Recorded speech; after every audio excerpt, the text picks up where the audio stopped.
The very word secrecy is repugnant in a free and open society. And we are, as a people, inherently and historically opposed to secret societies, to secret oaths, and to secret proceedings.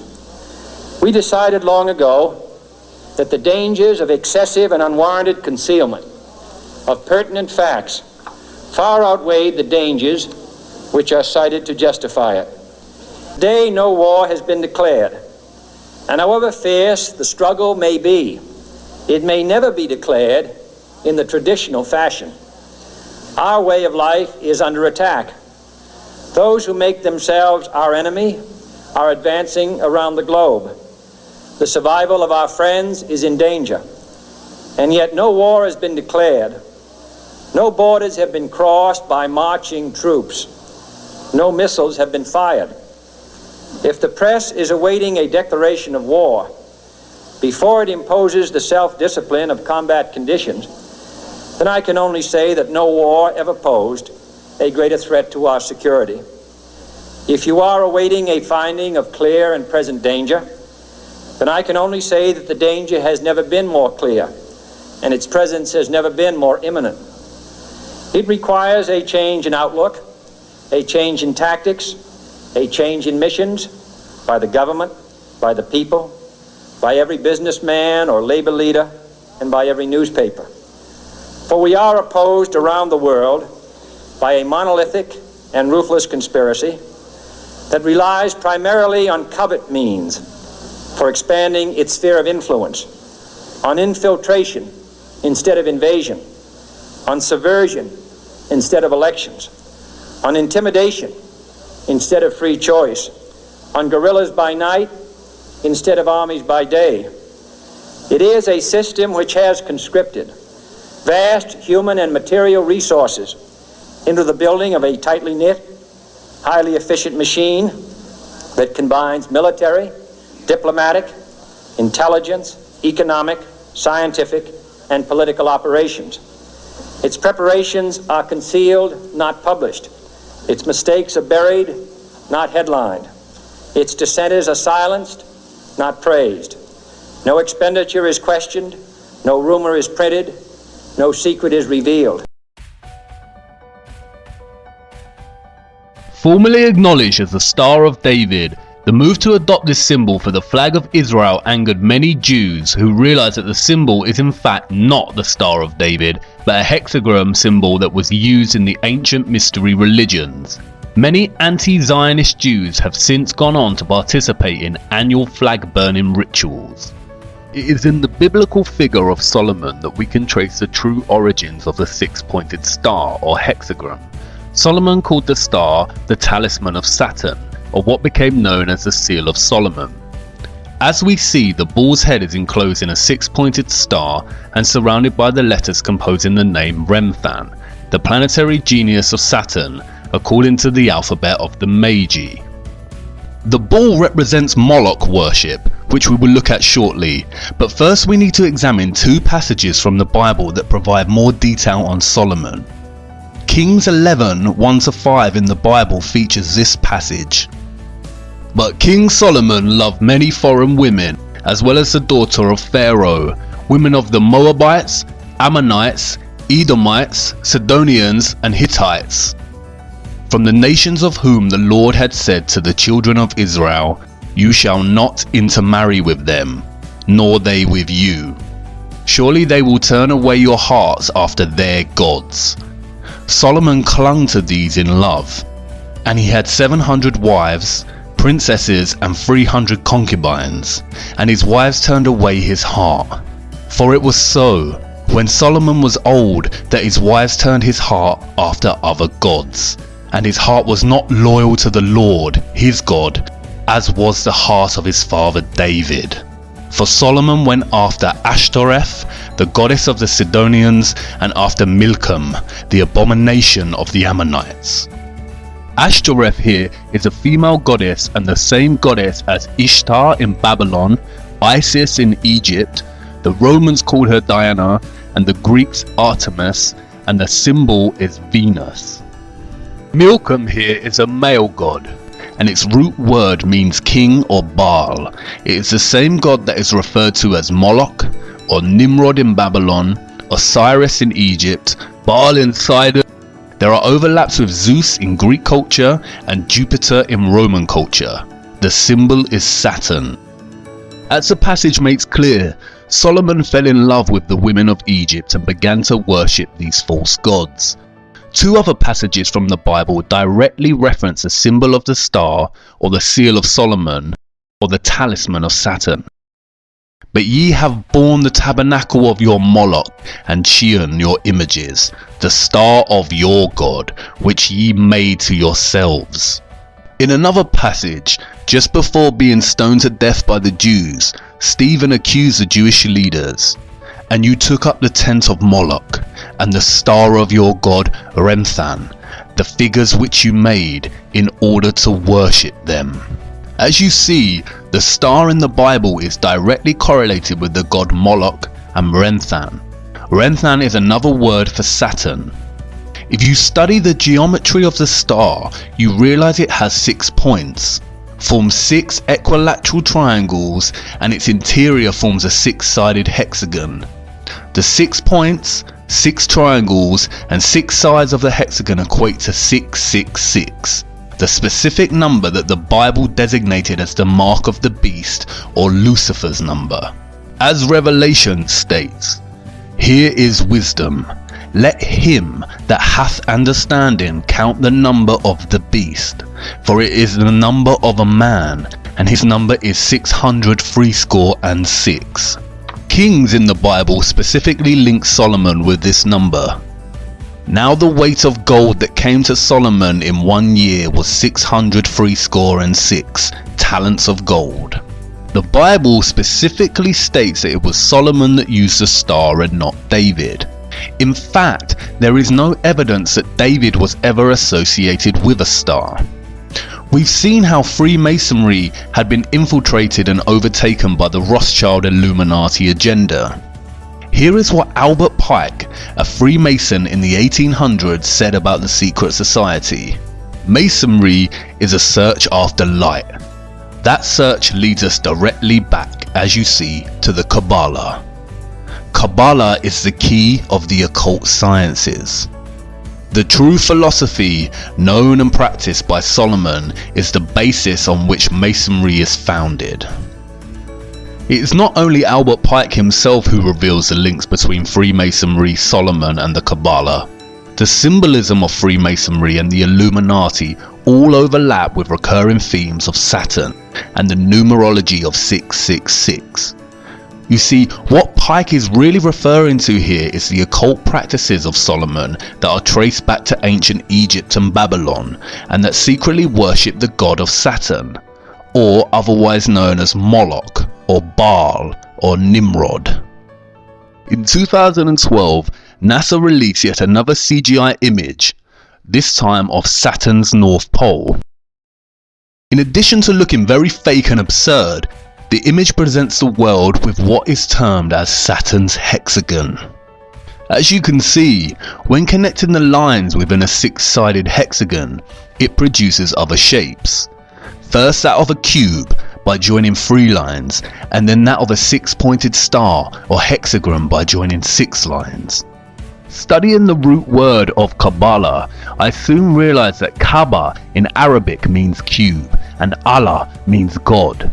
Therefore, the literal translation of Kabbalah in Arabic means cube God. And then it dawned on me, I had seen the cube before. In fact, I had seen it everywhere. Here is the cube, or Kaaba, in Mecca that forms part of Muslim worship. As you can see, those worshipping the cube form circles around it, much like the rings of Saturn. Here are Orthodox Jews in their morning prayer, using the tefillin, or the black cube with scrolls inside attached to their foreheads. Here is the Pope, with the 6-pointed seal of Solomon on his hat. Interestingly, if you take the 2D shape of the crucifix and begin to fold it into a 3D shape, it produces a cube. In Hinduism, the hexagram is more commonly known as Shakon. It is the union of Shiva, who represents the male, and Shakti, who represents the female. Hindus also refer to Shiva as Kabbalah Ishwara, the Lord of the Kabbalah.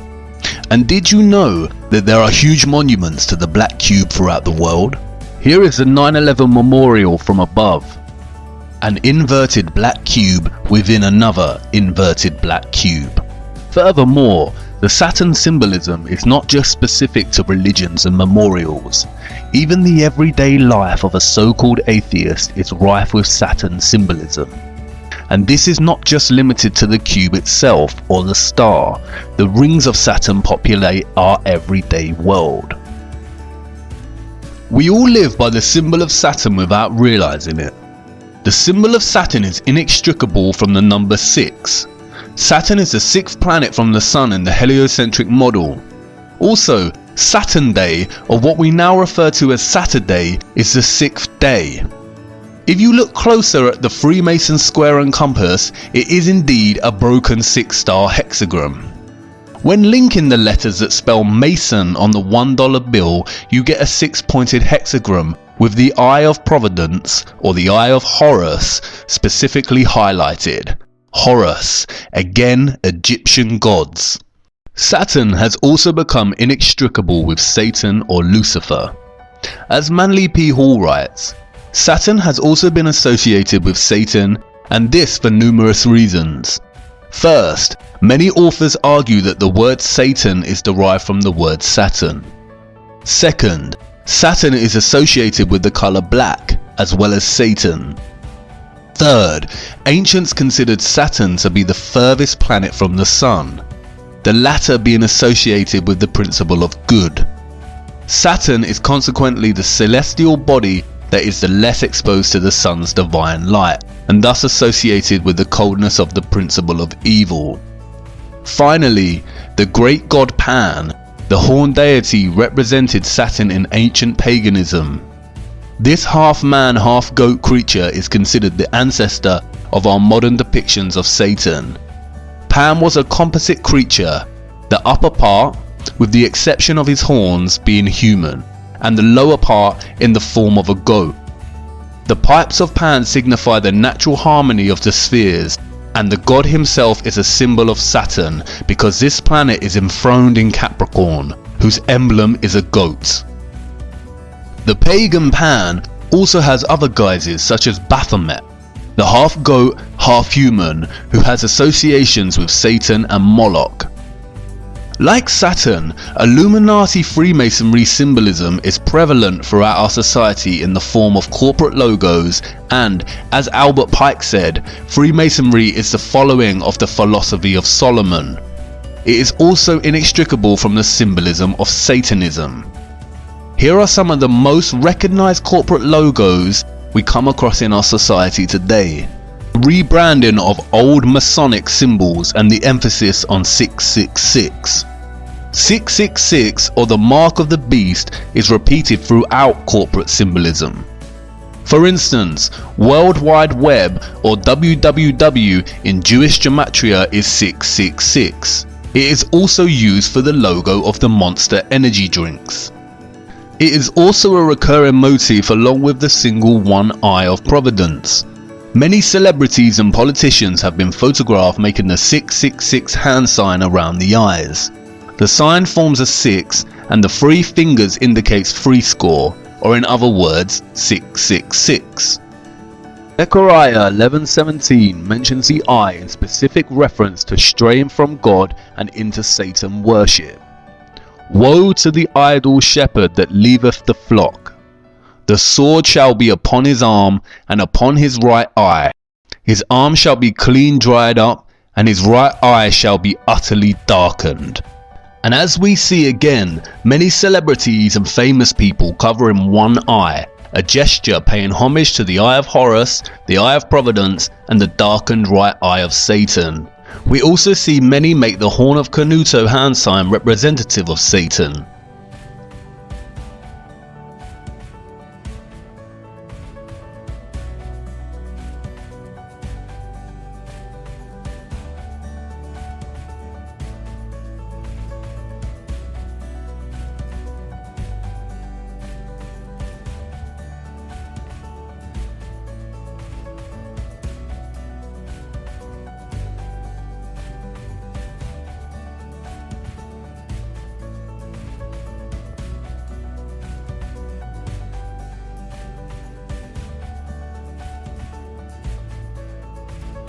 The symbolism is literally everywhere. For instance, why does the Vatican's hall look like a serpent? What are the dark serpent-like figures behind the throne? And why was the Vatican's telescope initially named Lucifer? I could go on and on about the abundance of satanic, Saturn symbols in our culture, from the prevalence of Egyptian monuments to secret gestures such as the vow of silence and the Masonic one hidden hand, but I think you get the point. And there is a wealth of information out there if you want to pursue your own research. This video is only supposed to be a very basic overview of this type of symbolism. It becomes confusing because the same symbol of Saturn or Satan keeps appearing in different eras and cultures under different guises. Much like Bauer changed his name to Rothschild, the worship of Saturn has undergone so many different iterations and changes that it becomes difficult to track. I feel that this is deliberately so. And this is the point. What the Rothschilds achieved with their centralized banking and Illuminati cabal establishment of controlled leaders in every industry, such as fossil fuels, health and education, is a highly disguised and masterly executed form of infiltration. They have controlled our access to knowledge from the beginning. The Natural History Museum at Tring belonged to 2nd Baron Rothschild and is located in a Rothschild family home. The League of Nations organized the inception of the Central Natural History Museum. E.L. Rothschild Limited, a private funded family investment company and established by Sir Evelyn de Rothschild and Lynn Forrester de Rothschild, oversees a variety of Rothschild's global investments. The company currently has interests in media, real estate, agriculture and luxury goods, with a significant previous positions in financial services, technology and communications. They even own 70% of Weather Central and all of its communications. As of today, the Rothschilds own over 160 central banks and control the finances of the majority of nations on Earth. In the year 2000, there were only a few countries that did not have centrally established banks. Any nation that resists their desire to control is demonized through the media and is usually bombed under the pretense of war or terrorism. Is this starting to make sense yet? As we saw in the previous episode, all wars are deliberately choreographed, as are all politics. The opposing forces of the political left and right is all theatre to produce the illusion of choice. They are all players on the world stage whose autonomy and real governing power is limited by the elite powers such as the Rothschilds. It is the same with corporations, products and the media. The illusion of choice, when in fact they are all owned by the same top of the pyramid companies that are in the pockets of the Rothschild elite. You can discover this yourselves by just following the money. The primary aim of the Illuminati cabal is to establish Novus Ordo Seclorum, as stated on the $1 bill, and which means a new order of the ages, or a new world order. The agenda of this order is to establish a globalist one world government, with a world military, centralized banking, health, education and religion. Here we can see the former Israeli president Shimon Peres, a Rothschild puppet, meeting with the Pope to discuss uniting all religions under one world religion. And I can bet you that the one world religion would carry the symbol of Saturn. Again, I will not go into much depth about globalism and the New World Order agenda. There is a wealth of material on the internet if you are interested. The Rothschilds and the Rockefellers are just one of the many governing cabal elite families that run and rule our world. Doing justice to the complexity of this would require its own video series. My main objective is to give you a brief overview of the Rothschilds power complex and its grip on our world, and to show you the prevalence of satanic symbolism that stems from this power complex, as it is the key to understanding the lie behind the heliocentric model of the Earth, and why they would deliberately hide that our Earth is a flat, disc-like plane. Despite being studied and used by different Jewish sects today, the Kabbalah is not exclusively Jewish. It has ties that go beyond Judaism. Jewish mysticism originated with the apostate Israelites and ancient Egypt and Canaan during the time of the serpent religions of the Ammonites, the Canaanites and Egyptians, all of which trace back to Babylon. And, as I have shown you, this is evident in the symbolism. Does this mean that Orthodox Kabbalah Jews secretly worship Saturn or Satan? No. What the Rothschilds and their puppets have successfully achieved is a worldwide worship of Saturn or Satan in its various guises through deception and infiltration without the world knowing it. I am not suggesting that Jews in general worship Satan, especially in their study of the Kabbalah, nor am I suggesting that Muslims in their prayer to the Kaaba or Catholics visiting the Vatican are Satanists. I am showing you that without actually knowing it, we are all in some way giving our energy and worship to this satanic lineage without realizing it. Even if you're an atheist, the black cube and Saturn rings are so prevalent in your life you may wear clothing with the symbolism on without even realizing. It is now important to return to the Big Bang.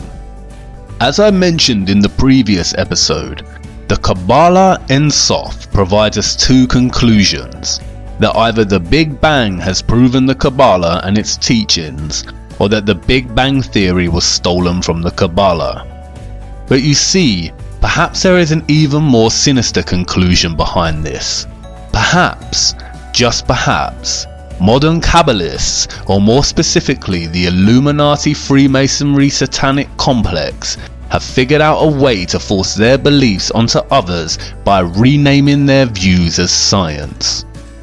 Perhaps atheism is not atheism at all, but a deceptive form of Satan-Saturn worship, which encourages people to forsake the idea of God and creation and adopt randomness, nihilism, or the idea of nothingness, and is achieved through none other than widespread institutional control and infiltration of the sciences via the Rothschilds, Rockefellers, and other puppets.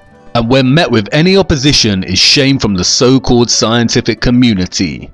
In a nutshell, atheism legitimized coincidence. What about all the central scientific figures supporting the heliocentric model and the theory of the Big Bang? Well, here is a photo of Zionist Albert Einstein dining with Lord Rothschild.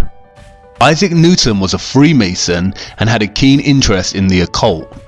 And all big NASA figureheads and astronauts are Freemasons and openly display this, as does Neil deGrasse Tyson. There exists an organization called the Anti-Defamation League, which serves as an instrument to try and convince everyone that any mention of the Rothschilds and their allies is an anti-Semitic attack on all Jews. This is given historical weighting by the Rothschild choreographed Holocaust and also controlled by the Rothschild-Rockefeller media complex. All major mainstream media outlets can be traced back to their control. As David Rockefeller stated at the Bilderberg Conference in 1991, we are grateful to the Washington Post, the New York Times, Time magazine and other great publications whose directors have attended our meetings and respected their promises of discretion for almost 40 years. It would have been impossible for us to develop our plan for the world if we had been subjected to the lights of publicity during those years. But the world is now more sophisticated and prepared to march towards a world government. The supranatural sovereignty of an intellectual elite and world bankers is surely preferable to the national autodetermination practiced in past centuries. The official controlled narrative states that the Rothschilds are Jews. They are not. They are Satanists. Satanism is the hidden religion that rules the world, and its presence is so prevalent and insidiously woven into the fabric of our everyday lives it is shocking. Its method of control primarily centers around deceit. Just as the Mossad phrase states, by way of deception, thou shalt do war. And I want you to really marinate on this. Imagine If you're that powerful that you literally own the majority of nations on Earth and most of the world's GDP, if you had an agenda, is there anything that would be able to prevent you?